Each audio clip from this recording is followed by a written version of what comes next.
I've got an announcement about three pieces of visual communication in the news. It's been a while since anything showed up in the news. And so I'll start with the first one, which is that a case was settled regarding the Jumpman logo that you might be familiar with if you've ever seen any Air Jordan products advertised. There's been a long-standing suit between a photographer who had originally photographed a picture of Michael Jordan jumping through the air, and then Nike, which created a logo that this photographer said was based upon his photograph.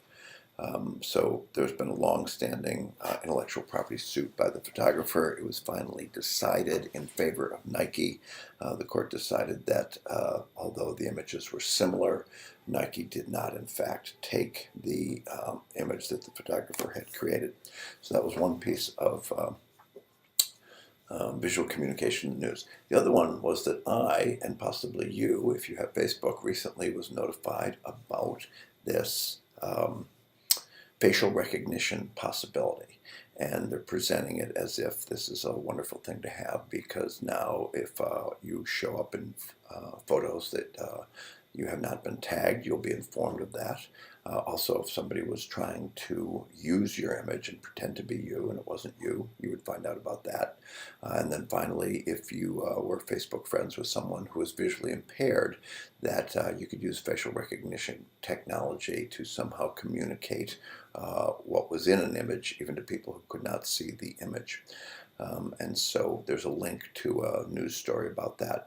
And it turns out Facebook's decision to inform us about this new opportunity is not entirely innocent, because there are several people who have a lot of concerns about this technology, and there are legal issues. So we here in the United States don't have quite the privacy protections that people in Canada and Europe do. So it turns out this facial recognition feature is not available to people in Canada or available to people in Europe, because if this were to be put to bad use, Facebook could possibly be doing things that we didn't want to have done. So their recent information about this new option and how we might go into our privacy settings and turn it off is based in part upon the fact that there have been some people who have sued Facebook for violations of privacy based on this technology.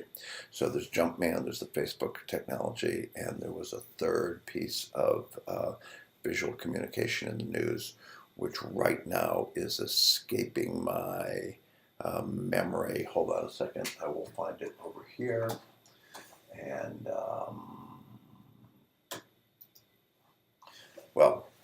wherever it is, all three of the new visual communication, the news issues. Oh, I know what it was. It's about smart cameras.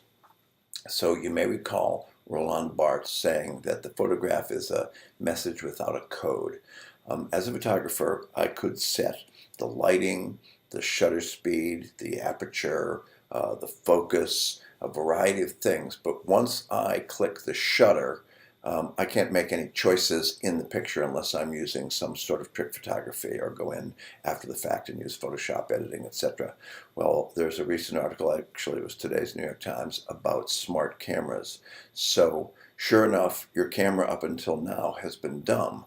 But with artificial intelligence, basically your camera could make decisions. So just like the artist uses a code in order to represent an image. When they're drawing something, they're using the code by which sort of two-point perspective can take something that is 2 dimensions flat and make it seem like 3 dimensions. Well, similarly, a smart camera can make some decisions, such as use facial recognition to identify someone who is in the picture, and you don't want them in the picture, so basically the camera would delete them from the picture. So that whole notion that a camera is dumb and not like an artist who is making decisions about what is essential and what is insignificant.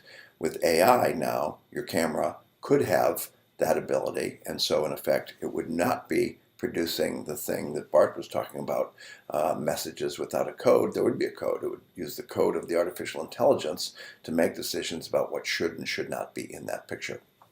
So that's going to wrap up this announcement about new visual communication, the news. Then I'm going to make another one. It'll be part 3 of trying to help you understand what the heck it is that Roland Barthes is saying, particularly in the final section, which is probably the most challenging section of the rhetoric of the image.